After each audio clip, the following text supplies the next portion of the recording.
बिस्मिल्लाहिर्रहमानिर्रहीम। स्टूडेंट्स, मैंने 2 वीडियोस अभी अपलोड कर दी हैं जो कि कंपेयर एंड कंट्रास्ट है और दूसरा सर्वे एज अ सोनेटियर। ठीक है, आप जाके उसको वॉच कर लो, वीडियोस में आपको मिल जाएंगी।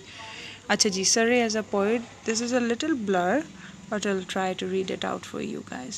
Discuss the Surrey's contribution to English poetry. PU में 2003 में जो था रेस हुआ था. Like Thomas White, Surrey's contribution to the development of English literature is also not insignificant, though या neglect नहीं की जा सकती. ठीक है, though he was a younger contemporary and disciple of White, yet he was far greater an artist than White and was also more remarkable poet in technical sense. जो यानी सरे को वाइट पे डोमिनेंस इसलिए दी जाती है कि इन्होंने अपनी टेक्निक्स जो थी वो इंट्रोड्यूस करवाई थी पेट्रार्चन के साथ साथ। ठीक है, इनका जो था इन्होंने अपने एक्सपीरियंसेस शेयर किए थे, ऑटोबायोग्राफिकल कन्वेंशनल पोइट्री भी की थी अपने सोनेट्स में, और राइम स्कीम को भी जो था वो इन्होंने चेंज किया था, जबकि वाइट ने स्ट्रिक्टली फॉलो किया था पेट्रार्चन फॉर्म को। ठीक है, ये सारी चीज़ें, और कंटेम्प्रेरी थे और स्टूडेंट और टीचर का भी इनका रिलेशन था, और इन्होंने same themes, same passion, same techniques को फॉलो किया। और कुछ यानी डिस्टिंक्ट फीचर्स जब आते हैं सरे के, तो I have already told you. However, Surrey was less energetic than Wyatt, is presenting emotions but technically more strong. यानी टेक्निकली अगर देखा जाए तो इन्होंने अपनी राइम स्कीम इंट्रोड्यूस करवाई थी ना, A B C D E F and G. तो ही यानी एक तो वो ज़्यादा जो थे उनको समझा जाता है कि यानी विटियस ज़्यादा थे, और दूसरा यानी क्विक नहीं थे, जिस तरह उन्होंने वो वाइट रेस्टेस्ट हेयर जो एक पोइम है उनकी, उसमें उन्होंने बताया कि वो बड़े शार्प थे, क्विक थे और लेज़ी नहीं थे। इनमें थोड़ा सा लेज़ी एटीट्यूड था, ये रेकलेस एटीट्यूड के भी मालिक थे, जिनकी वजह से इनके थोड़े झगड़े वगैरह भी हो जाते थे। और यानी जिस तरह रिलीजियस पॉइंट ऑफ व्यू से इन्होंने टीज़ किया था, जिसकी वजह से हेनरी VIII ने इनको यानी जो टावर था इंग्लैंड का उसमें बंद करवा दिया था, इम्प्रिजॉनमेंट में चले गए थे, then he was executed later on. तो he translated great classical poets like Horace and Virgil, and his translation have lucidity and the कहाँ गया, and the consciousness and the elegance of the original work. यानी उनका जो म्यार था वो उनके मुताबिक था, उनसे कम नहीं था। उन्होंने बहुत अच्छे तरीके से उनको ट्रांसलेट किया कि उसने अपनी असल खूबसूरती नहीं खोई। Surrey's translation of Virgil has his introduction of the use of blank verse, his modification of sonnet is great contribution to English poetry. तो उन्होंने ये जो मॉडिफिकेशन दिया था ना, जो इंट्रोड्यूस करवाई थी ब्लैंक वर्स, जिसे फ्री वर्स भी बोलते हैं, जिसे अनराइमिंग आयम्बिक पेंटामीटर भी बोलते हैं। ठीक है, तो ये जो था ना उनका एक डोमिनेंट फीचर बन गया, उनकी पॉपुलैरिटी का ज़रिया बन गया, और एक जिस तरह पैरामाउंट इमेज मिल गया उनको। ठीक है, and this translation of Virgil into English in blank verse is order to avoid wearisome monotony. He let the यानी उन्होंने ना बिल्कुल उसको कॉपी पेस्ट नहीं किया, अपना इंट्रोड्यूस करवाया कुछ नया। He let the sense run on form line to line, and thus he imparted to blank verse its most important characteristics. ठीक है, उनका important feature था, dominant feature था कि क्या था, blank verse को introduce करवाना। Blank verse had been used in Italy for a few years before him. कुछ सालों पहले ही इंट्रोड्यूस करवाया गया था। मैंने अपनी वीडियो में मेरे ख्याल से कुछ माह पहले कह दिया, तो I apologise for that. However, Surrey's skill and his treatment of the blank verse is worth of all praise. ठीक है, यानी बहुत ज़्यादा उनको पजीराई मिली इस चीज़ से. As a poet Surrey is remembered more as a sonneteer. As a sonneteer, Surrey was influenced by the technical experiments of Wyatt. उन्होंने सेम वाइट को फॉलो किया. He picked the sonnet form from Wyatt had left it and made some significant improvement in it. जिस तरह कहते हैं ना, तुम्हारा तो यहाँ ख़त्म हुआ है, मेरा यहाँ से शुरू हुआ है. तो इस तरह यानी जो वाइट ने जब वाइट की जहाँ हद ख़त्म हुई, वहाँ से सरे की शुरू हुई. ठीक है। उन्होंने इस वाइड को फॉलो करते करते अपनी कुछ नई जो थी चीज़ें भी इंट्रोड्यूस करवाई, राइम स्कीम और फ्री वर्स जिस तरह के।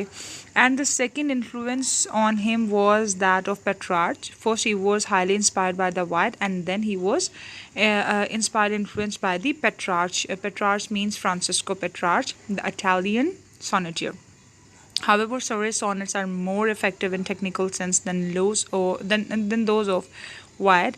He modified it by making it in a poem sense, you can say like that, which has three quatrains followed by a couplet with the rhyme scheme of A B A B C D C D E F E F G G. After Sir Shakespeare used this form and made it immortal. Acha ji. Much characteristics of his poetry. Much of his verse handle the traditional Petrarchan theme of love with typical Petrarchan conceits. Conceits use की जैसे कि Petrarchan जो थी sonnets उसमें की गई थी, same उन्होंने भी इसी तरह फॉलो की और कोशिश की कि वो उसको निगलेक्ट ना करें.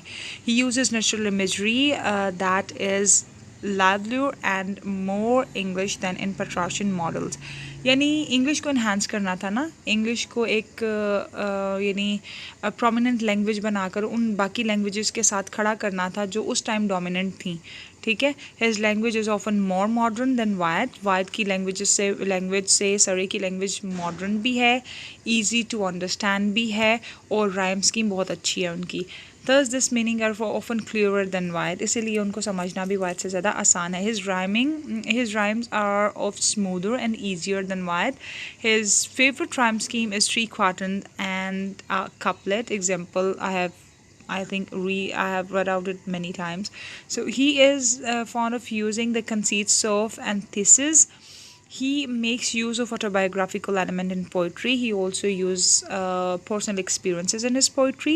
He also uses blank verse, especially in the translation. ये easy manner में लिखा हुआ है, you can get it easily. Most of Surrey's sonnets express his entirely imaginative love for Geraldine and Lady Elizabeth Fitzgerald. ये इनका एक imaginary love था. The elegiac not natural to him. He combined love and nature in the personal sonnets and gave them the impression of his personality. And इन्होंने दो चीज़ों को merge किया था, love and nature को, in order to enhance his capabilities of writing by giving the impressions of his own personality. He also composed some impersonal sonnet characterized and satirical touches to contemporary personage. अपने contemporary जितने भी थे उन्होंने एक distinct way में अपने आप को जो पेश किया तो उन्होंने satirical way में थोड़ी सी बात की. His sonnet to जल्दी से वीडियोस बनाना चाह रही हूँ इसलिए कुछ मिस्टेक्स हो रही हैं.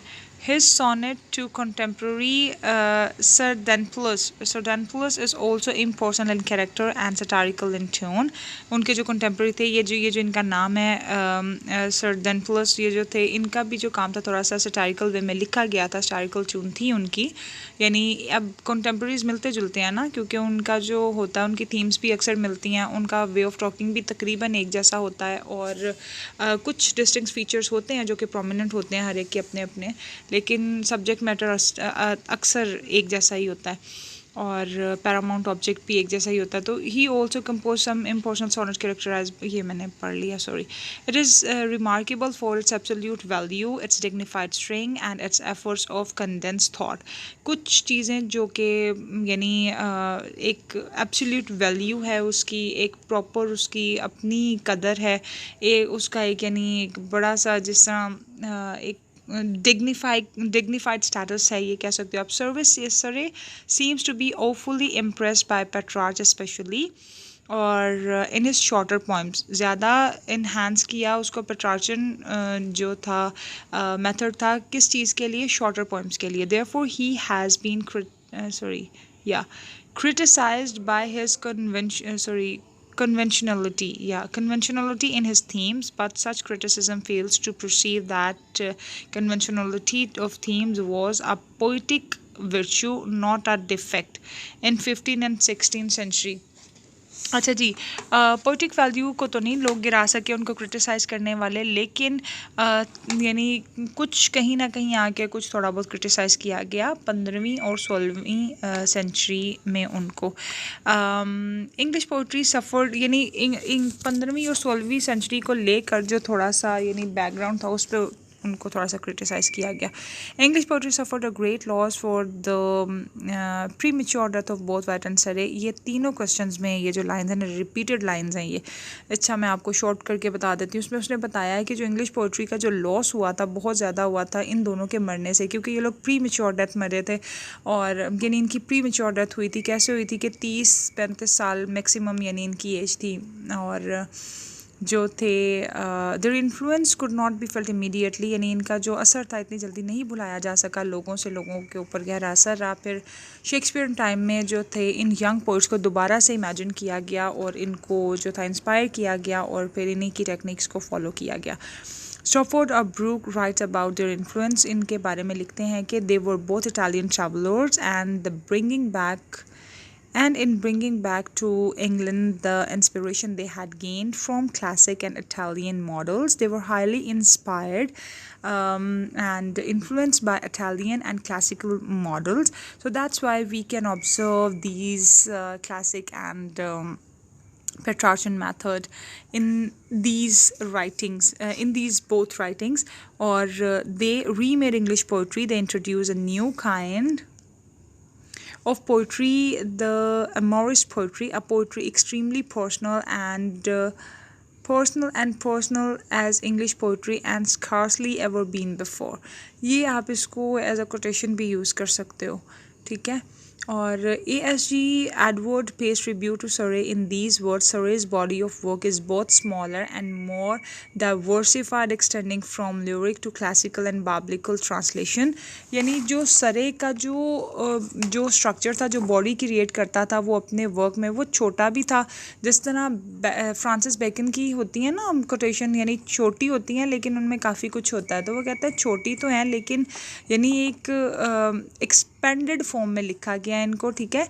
और बीच में वो किन चीज़ों को नेचर को भी बताता है, लव को भी बताता है, दोनों को मर्ज भी करता है। फिर वो क्लासिक जो उसने पढ़े हैं कुछ चीज़ें, उनको भी रेनेसेंस का भी टच उसमें आ जाता है। चौसर को भी वो जो है उसका भी इन्फ्लुएंस नज़र आ जाता है, और बाइब्लिकल ट्रांसलेशंस भी आ जाती हैं। और हॉरेस और वर्जिल की जो उसने यानी उनको ट्रांसलेट किया, उसके अंदर जो टच उसने अपने पर्सनल एक्सपीरियंसेस का दिया वो भी आ जाता है, ठीक है। His experimentation with form and subject matter created a substantial body of poetry that particularly in his innovative use of blank verse. Blank verse भी इन्होंने इंट्रोड्यूस करवाई, mark a significant development in the history of English poetry. Blank verse introduce करवाना जो था वो एक जो था ना इनकी पहचान बन गया। Surrey can claim a place as one of the finest stylists of English Renaissance poetry. मैंने अभी आपको रेनेसेंस का ही नाम लिया था। ही manifests a technical skill, a grasp of meter, diction and syntax that enabled him to create a style that was elegant, effective and unadorned, ठीक है। जो भी यानी उनका जो वे ऑफ राइटिंग था, वे ऑफ थिंकिंग था, way of dealing with that sonnet और in a distinct way was amazing, stupendous, और you can say incredible, tremendous, or there are many more words. Pragmatic or pregnant, pregnant का word यानी pregnant with diction, style, syntax, you can say like that, ठीक है। Shit. Thank you so much for watching.